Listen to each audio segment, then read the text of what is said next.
কালকে কি দা ভাত খাবো সেটা আজকে চিন্তা করতেছি, বুঝছেন? মানে এই যে তোর মাথা ব্যথা নাই, এই যে আমার মাথা ব্যথা, কালকে কি দিয়া ভাত খাবো। এই হলো মেয়ে মানুষ। আমার হাজবেন্ড কি বলে জানেন, যে আর মানুষের চাকরি করে না, যে একাই গার্মেন্টে চাকরি করো। মাঝে মাঝে ভাবি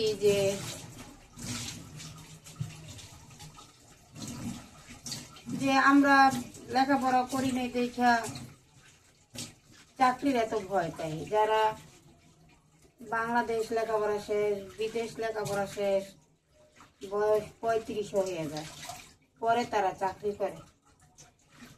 কিন্তু এটা সবাই তুলনা দেয় যে যারা লেখাপড়া করে তারা চাকরি করে না।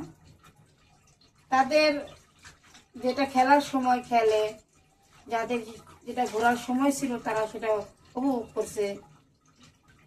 হেরা লেখাপড়া শেষ, সবকিছু শেষ, চাকরি করে। কিন্তু আমাদের দেখেন, লেখাপড়া যখন করার দরকার ছিল তখন আমরা চাকরিতে ঢুকি, যখন আমরা খেলাধুলার সময় ছিল তখন আমরা সংসারে ভার নিছি। ঠিক আছে, একটা ছেলে মানুষের যার সংসারের হাল ধরার কথা, এই জায়গায় আমরা মেয়ে হইয়া হাল ধরছি। বাবা মার কষ্ট, এই আমার মা বলতো যে যাদের নাকি কষ্ট, তারা সারা জীবনই কষ্ট করে, যে এককালে না এককালে বলে সুখ হয়, মানে মানুষে বলে। কিন্তু আমার মা বলতো যে যে কষ্ট করে সে সবসময় কষ্ট করে। দেখেন, আমার যদি বাপের সম্পত্তি থাকতো, আমার কি গার্মেন্ট চাকরি করা লাগতো না। আর আমি গার্মেন্টসের ছেলের সাথেও বিয়ে হইতো না। তাহলে সুখটা কোথা থেকে আসবে?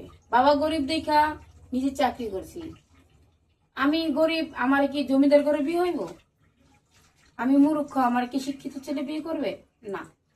আমি যেরকম ক্যাটাগরি লোক, আমার সেই রকম লোকেরই কাছে বিয়ে দেব।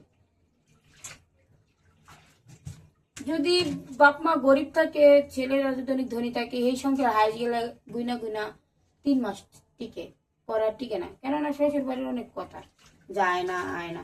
আমাদের গরিবের ঘরে বিয়ে হইলো আম কাডল ঈদ, কত উৎসবে যদি না দাওয়াত দেয়, না খাওয়ায়, জামাইরে না দেয়, তাতেই কত কথা। ঠিক আছে,